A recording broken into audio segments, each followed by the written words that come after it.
Hello viewers, good morning to everyone. Today's topic that we have to learn is tokens in C++. आज का जो topic हम लोगों को समझना है, जानना है, पूरे डेप्थ के साथ समझना है, वह है टोकन्स इन C++।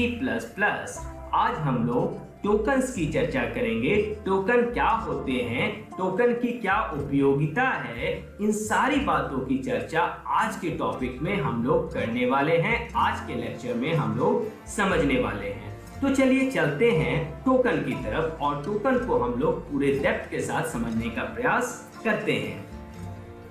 हम लोगों ने पिछले लेक्चर्स में देखा था कैरेक्टर सेट के बारे में। कैरेक्टर सेट क्या होता है, इसकी क्या उपयोगिता होती है, इन सारी बातों की चर्चा पिछले लेक्चर में हुई थी।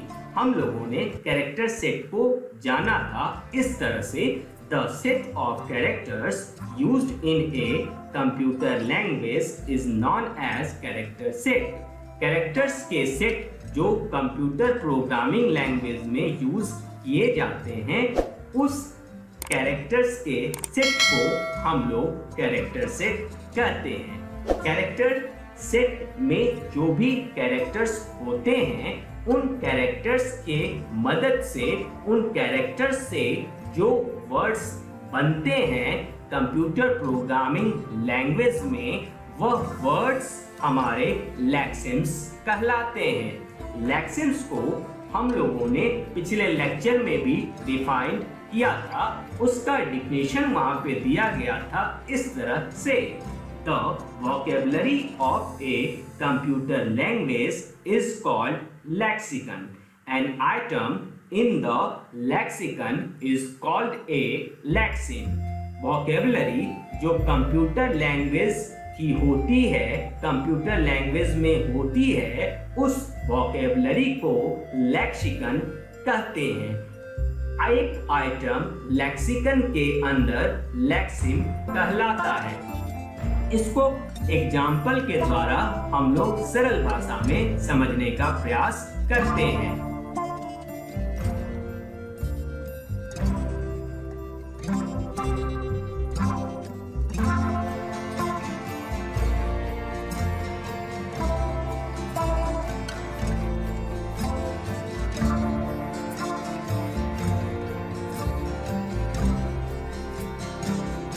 कंप्यूटर लैंग्वेज की जो वोकेबलरी होती है, उस पूरे वोकेबलरी को हम लोग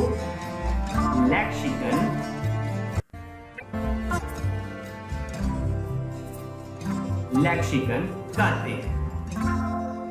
कंप्यूटर लैंग्वेज की जो वोकेबलरी होती है, उस वोकेबलरी को लेक्सिकन कहा जाता है। अब वोकेबलरी कहने का मतलब वर्ड्स का कलेक्शन है। इसका मतलब है वोकेबलरी के अंदर कई वर्ड्स आएंगे। यहाँ भी कंप्यूटर वोकेबलरी के अंदर कई वर्ड्स आएंगे, या यूं कहें लेक्सिकन के अंदर कई वर्ड्स आएंगे। ये सारे वर्ड्स लेक्सिम्स कहलाते हैं। लेक्सिम्स कहलाते हैं। इसका मतलब हुआ यह वर्ड भी एक लेक्सिम है, यह वर्ड भी लेक्सिम है, यह वर्ड भी लेक्सिम है, यह वर्ड भी लेक्सिम है, यह वर्ड भी लेक्सिम है, यह वर्ड भी लेक्सिम है, यह वर्ड भी लेक्सिम है, यह वर्ड भी लेक्सिम है। ये सारे वर्ड्स जो हैं वो क्या हैं? लेक्सिम्स हैं। अब बात आती है टोकन्स क्या होते हैं। अब इन लेक्सिम्स को अगर उनके उपयोग के अनुसार, अगर उनके कार्य के अनुसार बांट दिया जाए अलग अलग कैटेगरी में, तो वह कैटेगरी जो कहलाएगी, वही कैटेगरी हमारी टोकन कहलाएगी। वही कैटेगरी हमारी टोकन कहलाएगी। दैट मीन्स यह कैटेगरी, अगर हम लोग ये सारे जो वर्ड्स इसके अंदर आते हैं वह हमारे एक कार्य के लिए आ रहे हैं, तो उसके कार्य के अनुसार, उपयोग के अनुसार अगर मैंने इसे बांटा है तो यह एक कैटेगरी टोकन हुई। यह दूसरी कैटेगरी एक टोकन हुई। यह तीसरी कैटेगरी टोकन हुई। यह चौथी कैटेगरी टोकन हुई। हम लोगों ने पिछले लेक्चर में टोकन को डिफाइन किया था। A token is a category of lexemes. Lexemes की जो कैटेगरी होती है उसे हम लोग टोकन कहते हैं। टोकन्स को और भी टर्म्स में डिफाइन इस तरह से किया जा सकता है। A token is a category of lexemes. यह हम लोगों ने डिफिनेशन देखा। दूसरा डिफिनेशन है a token is defined as the smallest unit of a program. और तीसरा जो डिफिनेशन है टोकन का वह है the C++ programs contain various components. The compiler identifies them as tokens. पहले डिफिनेशन को हम लोग समझ चुके हैं कि लेक्सिम्स जो वर्ड्स होते हैं लेक्सिकन के अंदर, उन सारे वर्ड्स की अगर उनके उपयोग के अनुसार, उनके कार्य के अनुसार बांटा जाए तो वही हमारे जो है टोकन कहलाते हैं। दूसरा डिफिनेशन कहता है टोकन इज डिफाइंड। टोकन को हम लोग परिभाषित कर सकते हैं as the smallest unit of a program. सबसे छोटा यूनिट प्रोग्राम का। तीसरा डिफिनेशन कहता है the C++ programs contain various components. The compiler identifies them as tokens. C++ program contain करता है कई कंपोनेंट्स को और कंपाइलर C++ का कंपाइलर उनको पहचानता है, उनको आइडेंटिफाई करता है टोकन के रूप में। अब इन दोनों डिफिनेशंस को मैं आपको एग्जांपल्स के द्वारा समझाने की कोशिश करता हूं। मान लीजिए एक बच्चा या तो किसी स्कूल का है या तो फिर किसी कॉलेज का है, वह जाता है कॉलेज को। यहाँ पर कॉलेज के गेट के बाहर एक दरबान बैठा उसे मिलता है। दरबान को कॉलेज या स्कूल मैनेजमेंट से दिशा निर्देश है कि अगर जो भी बच्चा इस स्कूल या कॉलेज में आना चाहे आए, उसे एक फॉर्म, एक निश्चित फॉर्म जो डिफाइंड किया गया है कॉलेज या स्कूल मैनेजमेंट के द्वारा, उस फॉर्म में आना होगा। अगर बच्चा उस फॉर्म को फॉलो करता है तो वह स्कूल कॉलेज में दाखिल होगा, अदरवाइज उसको वहां से रिटर्न करा दिया जाएगा, उसको कॉलेज स्कूल में दाखिल नहीं होने दिया जाएगा और यह कहा जाएगा कि जाओ तुम, रिटर्न हो जाओ तुम, और जो फॉर्म डिफाइंड है उस फॉर्म को तुमको फॉलो करना होगा। अगर उस फॉर्म को तुम फॉलो नहीं करते हो तो तुम्हें जो है स्कूल कॉलेज में दाखिल नहीं होने दिया जाएगा, तुम्हें एंट्री नहीं मिलेगी। अब फॉर्म से यहाँ पे तात्पर्य है उसके ड्रेस कोड से, उसके आइडेंटिटी से। दरबान को यह बताया गया है कि जो बच्चा आता है कॉलेज में एंट्री लेने के लिए, उस बच्चे के पास आइडेंटिटी है या नहीं है, आइडेंटिटी कार्ड है या नहीं है, क्या उस बच्चे ने सही ड्रेस कोड को फॉलो किया है। दैट मीन्स क्या उसने सही ड्रेस कोड के ड्रेस को पहना है, क्या उसने सही शर्ट को पहना है, क्या उसने सही ड्रेस कोड में जो डिफाइंड पैंट है उस पैंट को पहना है, क्या उसने शॉक्स पहने हैं सही जो डिफाइंड है ड्रेस कोड के लिए, क्या उसने शूज पहने हैं सही जो ड्रेस कोड में डिफाइंड है। अगर इन सारी बातों को उस बच्चे ने ध्यान दिया है और पूरे फॉर्म में अगर वो आया है तो उसे एंट्री मिलेगी स्कूल या कॉलेज में, अदरवाइज उसको रिटर्न कर दिया जाएगा दरबान के द्वारा।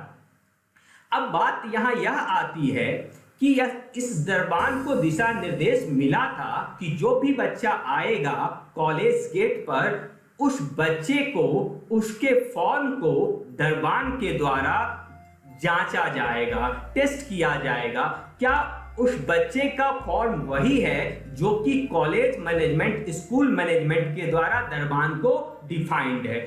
अगर वही फॉर्म मिलता है, वही रूप मिलता है, तो वह बच्चा कॉलेज या स्कूल में एंट्री लेगा, अदरवाइज वह रिटर्न कर दिया जाएगा। अब यह दरबान उस बच्चे को कैसे जांचता है, इसको हम लोग समझने की कोशिश करते हैं। दरबान उस बच्चे के फॉर्म को, उसकी आइडेंटिटी को टुकड़ों में बांट देता है।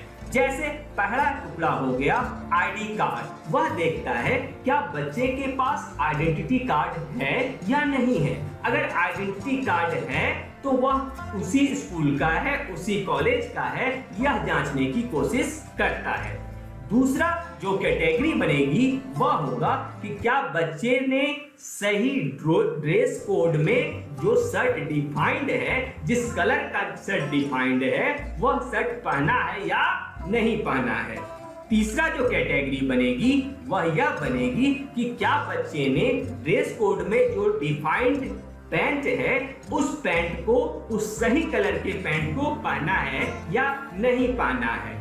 क्या बच्चे ने शूज पहने हैं, क्या वह ड्रेस कोड में डिफाइंड शूज पहने हैं, क्या उसने सॉक्स लगाए हैं, क्या उसने उसी तरह के सॉक्स पहने हैं जो कि ड्रेस कोड में डिफाइंड है। इन सारी बातों को दरबान ध्यान देगा और पूरे बच्चे का जो फॉर्म है, जो उसकी आइडेंटिटी है, वह इन कैटेगरीज में, आईडी कार्ड के कैटेगरी में, शर्ट के कैटेगरी में, पैंट की कैटेगरी में, शूज की कैटेगरी में और सॉक्स की कैटेगरी में बांट देगा कि क्या बच्चे के पास आइडेंटिटी है, चलो ठीक है, आइडेंटिटी हो गई। अब क्या बच्चे ने सही शर्ट पहना है, सही शर्ट पहना है, ठीक है, शर्ट हो गया। क्या उसने सही पैंट पहना है, सही पैंट पहना है, चलो ठीक है, शर्ट पैंट हो गया। क्या उसने सही जूते लगाए हैं, हाँ सही जूते पहने हैं, चलो जूता हो गया। क्या उसने सही सॉक्स पहने हैं, हाँ सही सॉक्स पहने हैं, चलो सॉक्स हो गया। अब दैट मीन्स उसने क्या किया, उसके फॉर्म को, उस बच्चे के फॉर्म को छोटे छोटे टुकड़ों में बांट दिया, उसकी आइडेंटिटी को छोटे छोटे टुकड़ों में बांट दिया और जो कॉलेज मैनेजमेंट, स्कूल मैनेजमेंट से उसको दिशा निर्देश था, जो फॉर्म डिफाइंड था स्टूडेंट का, उस फॉर्म के साथ उसने उन छोटे छोटे टुकड़ों को मिलाया, मैच किया। अगर वह फॉर्म उन छोटे छोटे टुकड़ों को, जो उसने पूरे टुकड़ों को बांटा था, उनसे जो डिफाइंड फॉर्म है और जो कॉलेज मैनेजमेंट के द्वारा फॉर्म उसको मिला है, वह अगर दोनों मैच हो जाता है तो वह जो है उस बच्चे को कॉलेज में एंट्री देता है, अदरवाइज उसे वह रोक देता है। यही सेम कंसेप्ट हमारा वर्क करता है, ठीक है, कंपाइलर के रूप में। अब एक प्रोग्राम जो हम लोग C++ में लिखते हैं,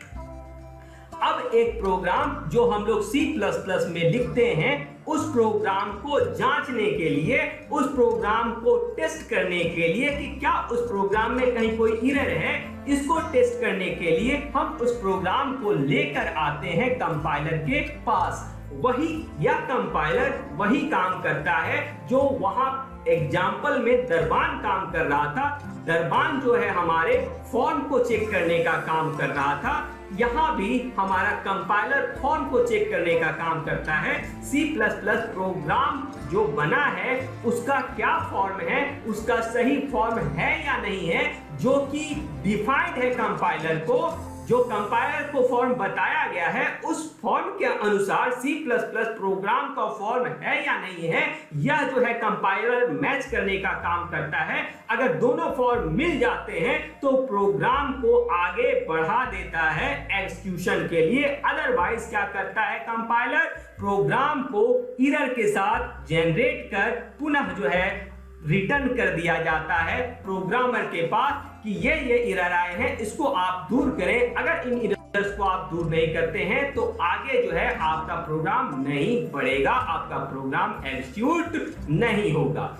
अब जांचने के लिए वो जो प्रोग्राम कंपाइलर के पास आया था, उस प्रोग्राम को जांचने के लिए कंपाइलर क्या करता है, दरबान क्या कर रहा था वह बच्चे के फॉर्म को जांचने के लिए, वह बच्चे के फॉर्म को अलग अलग कैटेगरी में बांट दे रहा था, एक छोटे छोटे टुकड़ों में बांट दे रहा था।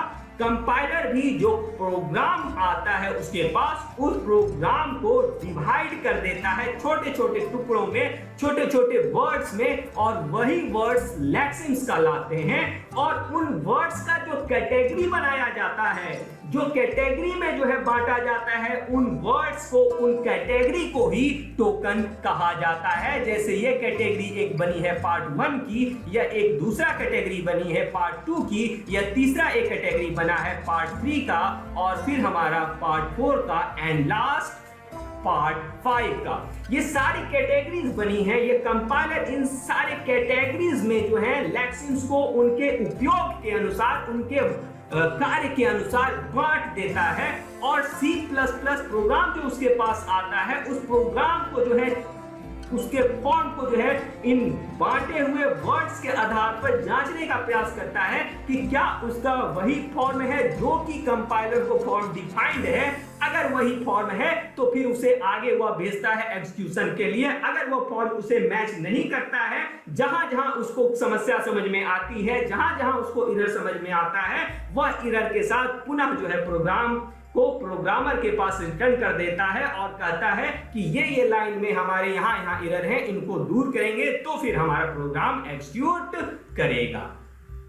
तो बात हम लोगों ने यहाँ पे समझी कि जो प्रोग्राम्स कंपाइलर के पास आया, कंपाइलर जांचने के लिए उस प्रोग्राम को छोटे छोटे वर्ड्स में तोड़ देता है, उन वर्ड्स को लेक्सिम्स कहते हैं, और उन वर्ड्स की जो कैटेगरी कंपाइलर के द्वारा बनाई जाती है, उस पूरे प्रोग्राम को जांचने के लिए, उस पूरे प्रोग्राम के फॉर्म को जांचने के लिए जो कैटेगरी हमारी लेक्सिम्स की बनाई जाती है, उन कैटेगरी को ही हम लोग टोकन्स कहते हैं। यह एक टोकन हुआ, यह एक टोकन हुआ, यह एक टोकन हुआ, यह एक टोकन हुआ, और यह भी एक टोकन हुआ। अब हम लोग टोकन्स को समझ चुके हैं।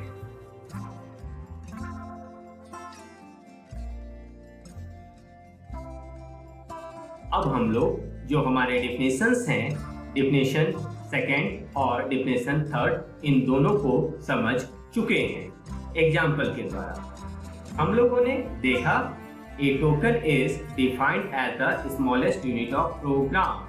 C++ के कंपाइलर के द्वारा प्रोग्राम को जो छोटे छोटे टुकड़ों में उनके वर्क के अनुसार, उनके कार्य के अनुसार बांटा जाता है, वही छोटे टुकड़े जो स्मॉलेस्ट यूनिट होते हैं, उन्हें ही हम लोग टोकन्स कहते हैं। ये पार्ट 1 टोकन है, पार्ट 2 टोकन है, पार्ट 3 टोकन है, 4 टोकन है, और फिफ्थ भी टोकन है।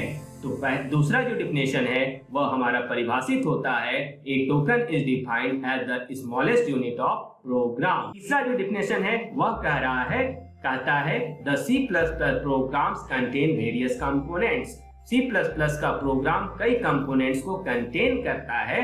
The compiler identifies them, compiler उनको आइडेंटिफाई करता है टोकन के रूप में। लोगों ने देखा कि C++ प्रोग्राम को कंपाइलर छोटे छोटे टुकड़ों में बांट देता है, और वह छोटे छोटे टुकड़े जो कंपाइलर को फॉर्म बताए गए हैं उस फॉर्म के अनुसार मैच किए जाते हैं। अगर वह छोटे छोटे टुकड़ों का मैच हमारा जो कंपाइलर के पास बताए गए फॉर्म से उनके अनुसार मिलता है, तो वह जो है उन्हें जो है टेस्ट कर लेता है और सक्सेसफुली उनको जो है आगे प्रोग्राम को बढ़ा देता है एग्जीक्यूशन के लिए। अगर वो फॉर्म से मैच नहीं करता है तो वह उसे पुनः प्रोग्रामर के पास एरर के साथ रिटर्न कर देता है। तो यह दोनों डिफिनेशन हम लोगों ने देखे। A token is defined as the smallest unit of program, and third, the C++ programs contain various components. The compiler identifies them as tokens. अब बात आती है टोकन्स कितने तरह के होते हैं, टोकन्स का प्रकार क्या होता है। टोकन्स को उनके कार्य के अनुसार 5 भागों में बांटा गया है। पहला जो भाग है वह कहलाएगा कीवर्ड्स, दूसरा जो भाग है वह कहलाएगा आइडेंटिफायर्स, तीसरा जो भाग है वह कहलाएगा लिटरल्स, फोर्थ जो पार्ट है वह कहलाएगा ऑपरेटर्स एंड फिफ्थ पार्ट जो है वह हमारा कहलाएगा पंक्चुएटर्स। दैट मीन्स टोकन्स को उनके कार्य के अनुसार, उनके उपयोग के अनुसार 5 भागों में बांटा गया है। पहला जो हमारा भाग है वह हमारा कीवर्ड्स कहलाता है, दूसरा जो भाग है वह आइडेंटिफायर्स कहलाता है, तीसरा जो भाग है वह लिटरल्स कहलाता है एंड फोर्थ जो हमारा पार्ट होता है वह ऑपरेटर कहलाता है एंड लास्ट वन जो फिफ्थ होता है वह पंक्चुएटर्स कहलाता है। अब बात आती है कीवर्ड्स क्या होते हैं, आइडेंटिफायर्स क्या होते हैं, लिटरल्स क्या होते हैं, ऑपरेटर्स क्या होते हैं और पंक्चुएटर्स क्या होते हैं। अब इन सारी बातों की चर्चा, जो टाइप्स ऑफ टोकन्स हैं, इसकी चर्चा हम लोग नेक्स्ट लेक्चर में करेंगे। तो नेक्स्ट लेक्चर में हम लोग देखेंगे टाइप्स ऑफ टोकन्स। आप लोग लेक्चर्स, वीडियोस को लगातार देखते रहें और पूरे डेप्थ के साथ कंसेप्ट को समझते रहें। अगर कोई समस्या हो, कहीं अगर कोई बात समझ में नहीं आ रही हो तो आप कमेंट के द्वारा उसे लिखकर सेंड कर सकते हैं। आपको सारे कमेंट्स का जवाब मिलेगा। तब तक के लिए good bye and thank for your support and cooperation.